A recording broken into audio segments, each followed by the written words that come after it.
Hello beautiful souls, welcome back to another video on Starseed Academy. My name is Jenny. So today I want to talk with you about the world of Atlantis. This is something that has come up in your readings. So as I'm doing readings for people and going into their past parallel lives, and I'm seeing these lifetimes in Atlantis, and it's really magical. It's a lot different than I thought it would look. Like the people, the landscape, just all of it, so interesting. And I know that there are a lot of you that are really interested in this topic as well. So after seeing it so many times in these readings, I thought I would put together the information that I had seen firsthand and share that with you. But before we dive in, please remember to like this video, give it a thumbs up, share this video, and then make sure before you leave that you are subscribed. Just click the little subscribe button now. That way you'll be here for the 3 videos a week, every Sunday, Monday, Wednesday. So let's dive into Atlantis. So the first thing that I want to tell you, and I know we've talked about this before, but let's just quickly recap. The 24,000 cycle of precession. So this is either called the precession of the equinoxes or the precession cycle, but it's about the earth and like humanity, the societies that are created on earth, going up into golden eras and then coming back down into dark ages and then going back up into golden eras. And it's actually like a continual cycle. So this ascension experience that we're going through is the result of us heading upwards towards that golden era. So it's 24,000 years. It's 12,000 years of descension, 12,000 years of ascension. So we're on the ascension right now. And of course, this has a lot to do with the placement of the planet Earth and the way that it moves on its axis and its like direction or proximity to the sun, and like sun codes, solar flares, all of those things. So it is a cycle that's happened before on Earth. I don't know how many times, but from what I understand or can see, like myself as a reader, I see Lemuria as the first one, then Atlantis, and then Avalon. And so I do have a video on Avalon if you're interested in that, and that would be like the land of fairies, elven people, unicorns, dragons, wizards, that whole, and kind of like a medieval feel to it. So check that video out if you feel that, if you're an elemental and you feel that energy strongly. And then I do want to do a video on Lemuria eventually as well. But for right now, I have a lot of information and have seen so much of Atlantis. So I thought this would be the one to share next. So the first thing that stood out to me when I'm visiting Atlantis is the people. So they look very different than you and I. It wasn't a natural evolution. It was a decision and a choice. So what they've done is actually mix the human DNA with DNA of their choosing, but specifically mixing it in a way where they can actually choose the specific features. So I'll give you an idea. So some of the people that I've seen, here's what they look like. I've seen a young girl with deer qualities. So she had very large deer eyes, like doe eyes, so pretty and so cute. A little deer nose and like just some deer features, and then the ears, and then like little tiny antlers. But the rest of her was completely human, like hands, feet, all human, the rest. I've also seen a lot of people with cat features. So cat eyes, cat ears, sometimes the little cat nose and whiskers, and then again the rest of them is still just the human. So these are intentional DNA mixes. And then if it's not animal, which most of them were like a lot of like animal features added into the human, but if not, then it was just something like having silver eyes and then silver freckles to match. Like, so you can tell by just looking at the society and the people that these are aesthetic preferences. So when it comes to some of the animal qualities, there could be features that they want from them, like maybe they give them some kind of advantage, but mostly it is like aesthetic. It's like it's the fashion, if that makes sense, or the fashion trend. So the parents would be able to choose for their child these features. It does have to be done like as the child is being created, and then like it's not something that they add in later, or maybe there was some outer stuff that they could add in later, but certainly not like the eyes and the ears and all of that is they're born that way. But the parents would be choosing, okay, well, this is what we want this child to look like, or this child, and then the child would grow up with these incredible features. So one of the past lives or parallel lives that I saw was someone in a high school, and all of these high school children with all of these crazy features, like some had even tails. Like it was so cool. It was actually beautiful. Like I know that we hear a lot about how Atlantis went too far, and a lot of it was like power hungry stuff, and we'll talk about that like later at the end of the video. But I just want to say that what from my perspective and the energy that I felt and how happy they all were, it was very innocent. These adding these features, and there wasn't some like ill intent. It wasn't dark. It was actually pretty sweet with a lot of it. And when I saw it, it was all the adults and the children. So this had obviously been going on for a while, but I don't know. It was cool. It was a really cool society to see. It reminded me of like, I don't know, a sci-fi movie, I guess, because of that. And then they also use this same kind of like DNA mixing, however they're doing it, with their pets too. So it didn't just stop at them, but it was really interesting to see some different pets. For instance, I saw like a dragon style being. It wasn't huge though. It was like the size of maybe a horse. So big, but not like dragon big. So it was this dragon anyway.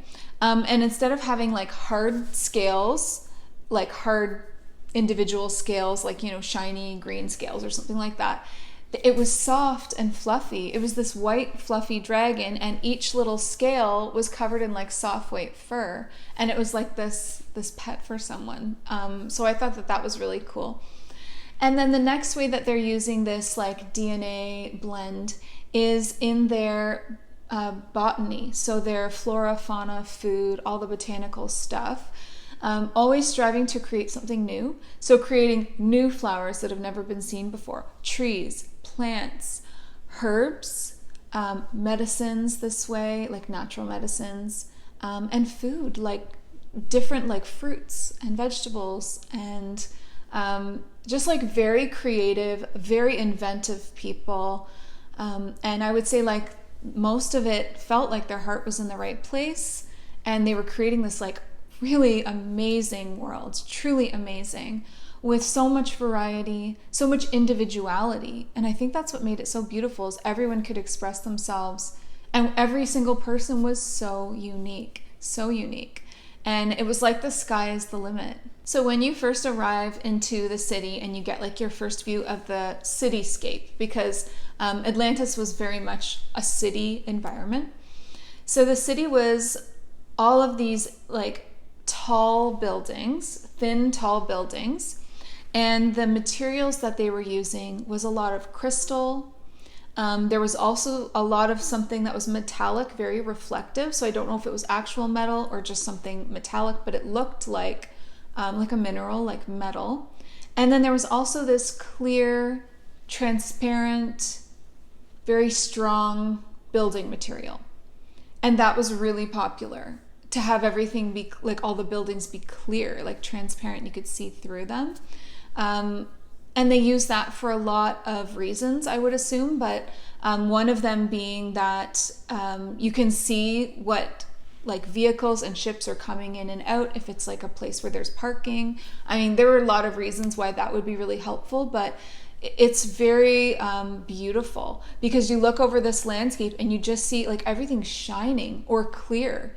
It's, you know, crystal, which is very like sparkly, and then reflective metals, and then clear. And it was very clean looking, very modern looking. And the vehicles are all very small. Like there wasn't any huge vehicles.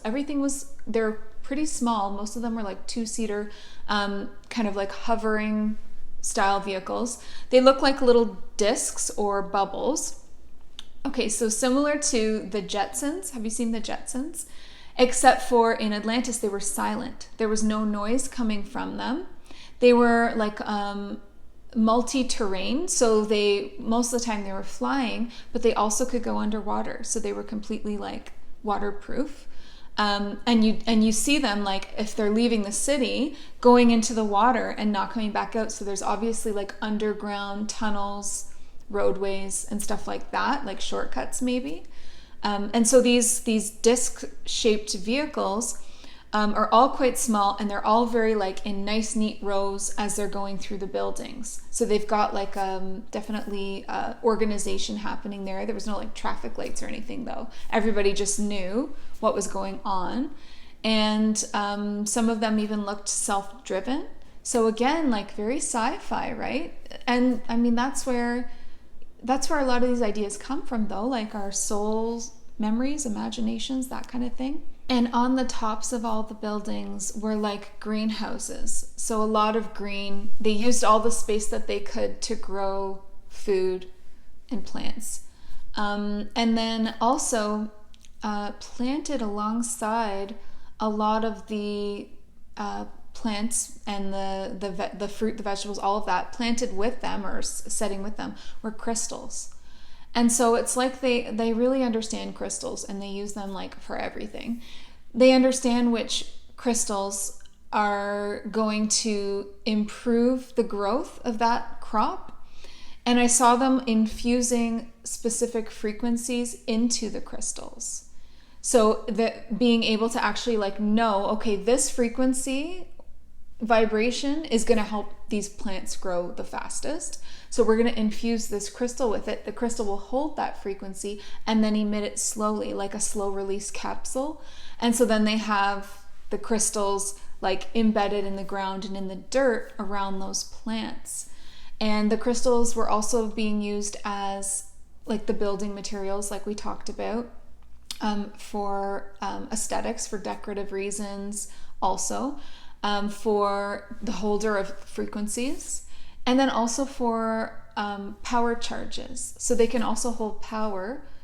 Crystals are so amazing, aren't they? So they can also hold power and also slow release power over time.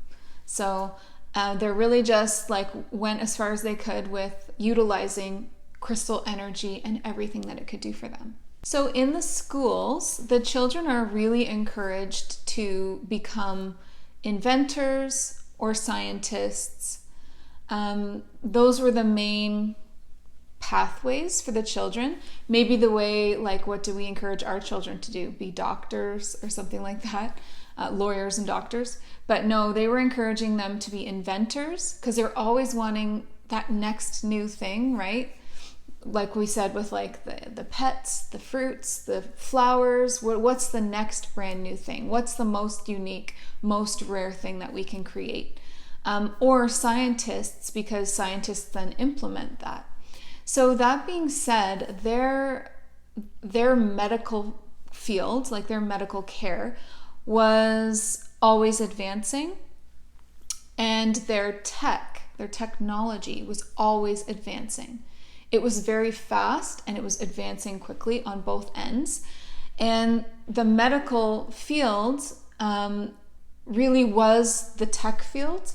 So like it wasn't like now, it wasn't like here on Earth where there's like doctors and they're studying like prescriptions and drugs and that's the main way.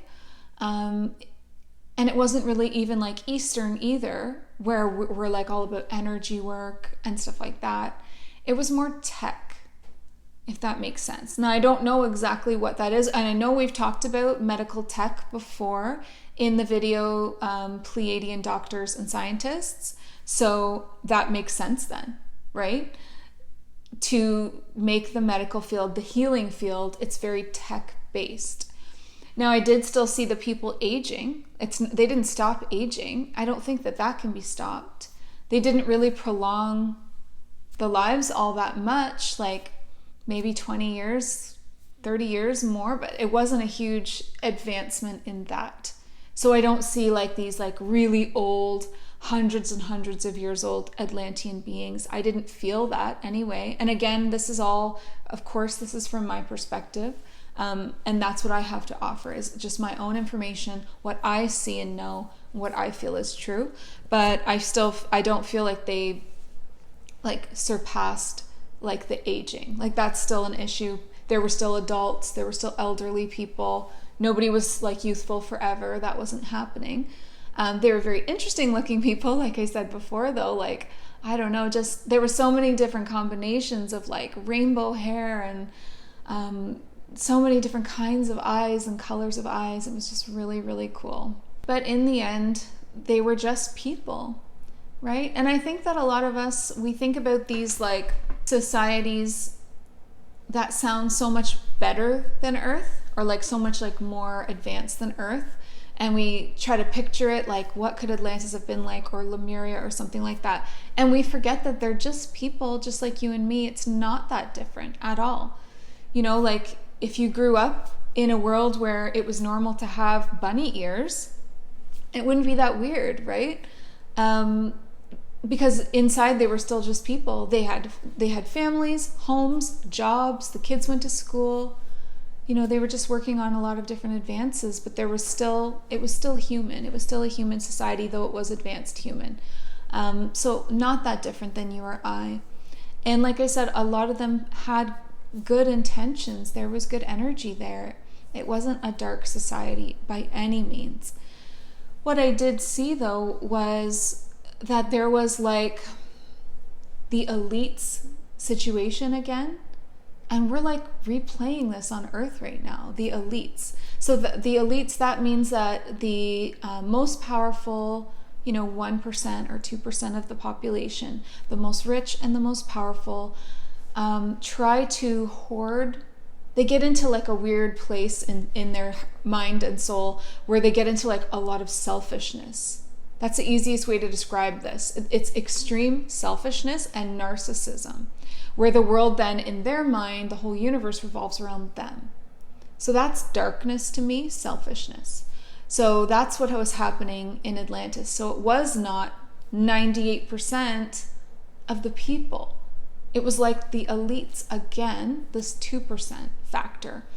And the things that they were working on and keeping secret and wanting to keep to themselves and like not sharing were things, there was some medical stuff. So cures for things, again, probably very similar on Earth, right? If you believe that the cure to cancer has already existed for many, many years, and I believe that, and that's being held back from the regular population or the regular people. But not just medical, there was also things going on with portals, time travel, and dark matter. So dark matter being like split and fused, and using that to create these kinds of time warps and portals and stuff like that. So that is where they went too far, because you're not allowed to mess with other timelines. You're not allowed to mess with someone else's free will, and that would do so. So if you're going to start messing with time, inserting yourself into a timeline where you don't belong on purpose, like intentionally, or changing the past or future or parallel timelines, then that's not going to be allowed. And so it was shut down. So the Galactic Federation of Light is a very large federation, like an umbrella, and underneath that umbrella are all of these different councils. And it's all of the councils working together that make the Federation. So if that makes sense. So like there's a lot of councils of light. So Pleiadian Council of Light, Orion Council of Light, Cygnus Council of Light, many councils of light, many security councils, a lot of councils. And then they all work together. And that's what the Galactic Federation of Light would be called. Now the Galactic Federation of Light, like board of advisors, for lack of a better term, would be like one person from each star nation would sit on the board. But so like say one Pleiadian, one Avian, one, I don't know, one of everything. but there's also the councils. Like, that's not all there is just the board of members or the board of directors. There's councils all working together. So anyway, so the councils of, like, security councils were, and I don't know which ones exactly, but I do believe that the Pleiadians definitely would have been a part of this. But I also feel like mantis beings would have also been a part of this. And the reason for that is that mantis beings are known for being ambassadors in difficult situations. So for instance, on Saturn, they have and will continue to visit Saturn and try to bring resolution to the dark things that are going on there. Because the mantis beings are, like, extremely neutral. They're so calm, so level-headed, so wise, and just, like, nothing rattles them. They're so neutral. At least the ones especially that would be on these councils. But that's what they're known for being like Switzerland, like just super neutral, no judgment. And because of that, when they go into a intense or, like, delicate situation where you don't want to offend the beings that you're going to kind of shut down, but you do need to be firm, like, they're just a really good mix of that energy. And then of course Pleiadians have an energy of, like, humanitarian vibes. The same ambassador kind of humanitarian, want the good, what's best for everyone involved. So they also have, like, a really, like, non-threatening energy. So I could definitely see those kinds of councils being sent to shut down what was happening on Atlantis. Now, of course, they wouldn't let go of that willingly, but they didn't have a choice. It doesn't matter. You're still, a part of Earth. They were on Earth at this time, even though it was in a golden era and they were all very advanced. They're still very limited being on Earth. And so when you have, like, galactic visitors coming from the stars and they want to stop you from doing something, they will stop you. Like, if the Galactic Federation of Light decides that that's not in line with the universal laws of free will, it's done. Like, it is shut down. And so that's why, like, just back quickly to our own situation here on Earth, we're in the midst of the shutdown. Like, there are those same kinds of elite, very selfish, narcissistic beings that are keeping things and holding things, and then manipulating the rest of the world and population to keep them blind, keep control, all of those things, manipulating them through repetition and the media. It's very, very effective. So we're in the midst of one of these shutdowns, right? We're not at the end of it yet. We're kind of at the beginning, to be honest with you, and we have a ways to go, but it will be done. You do not need to fear that any kind of an elite or outside of Earth being that's still acting in that elitist, narcissistic way, that controlling service to self way, it doesn't matter. It will be shut down. They do not have the same kind of force or power that the entire federation of the entire galaxy of all of these beautiful beings of light and humanitarianism and, the security councils and the councils of light all working together. That's so much more powerful than separate individual dark aspects that are cut off from source, and they don't have big communities that are all together and supporting. There's so much fighting among the ranks because they're all like that. They're all really selfish. It's not even a question of whether this will end on Earth, just like it did on Atlantis. And I hope that you know that. I think you know that in your heart, and I think you know that you're a part of that. And our part is helping humanity through it. Helping humanity to understand, to rise up, and to empower themselves, which is so beautiful. And then we can leave, like, the consequences for whatever the elites have coming their way up to these higher beings that can see the whole picture from where they're at, and will, act in a very fair way, and there will be justice had.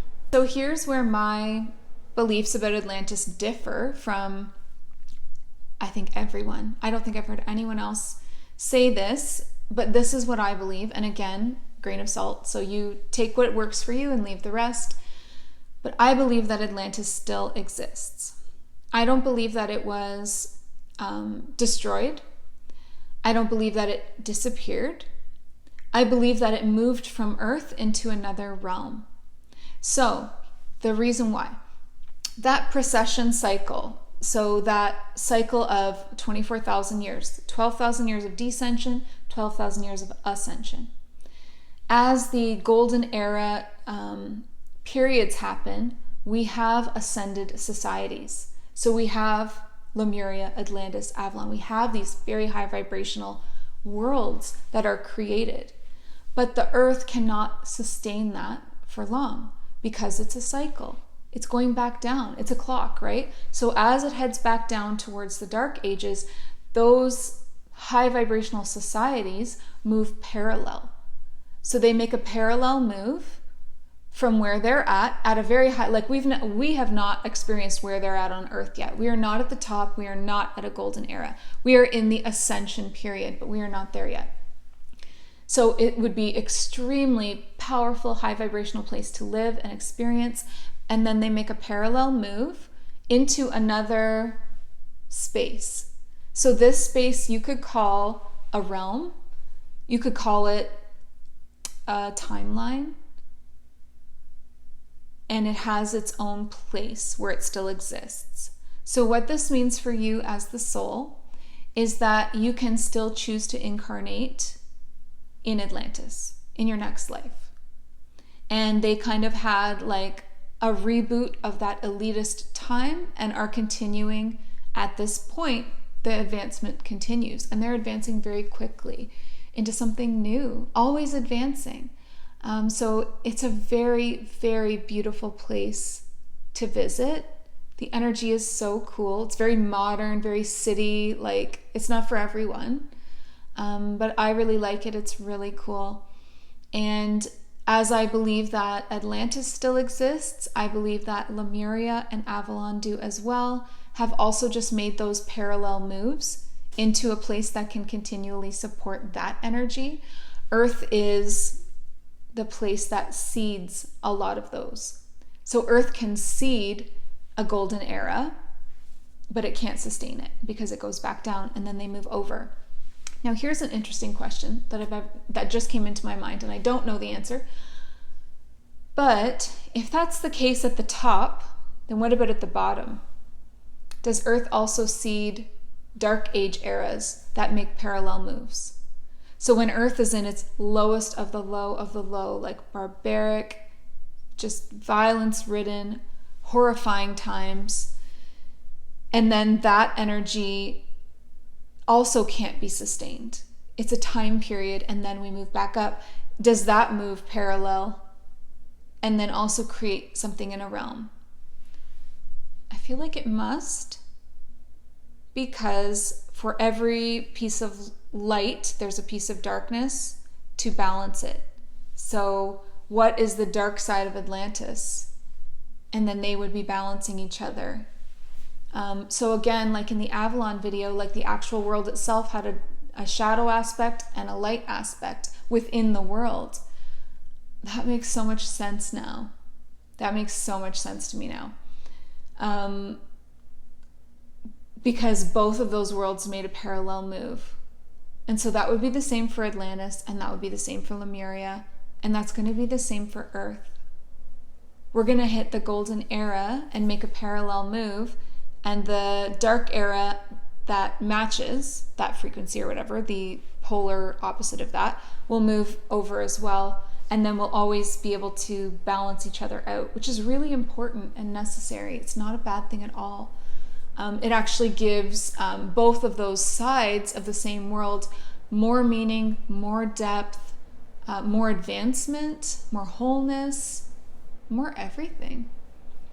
So what do you think about this? Have you had a past life in Atlantis? Either from me, that I, filled you in on all of this story. I think a lot of you are going to recognize your stories in this video because like a lot of the things and the characters that I saw were from your readings, but the rest of you, do you also know, like, have you had lifetimes in these golden eras in Avalon, in Atlantis, possibly in Lemuria? And do you think that parallel move happened? Do you feel it still existing? Because I can feel it there. Like, I know that it exists still. It's not gone. It is somewhere where you can go again. You can incarnate there again. You can choose wherever you want after Earth.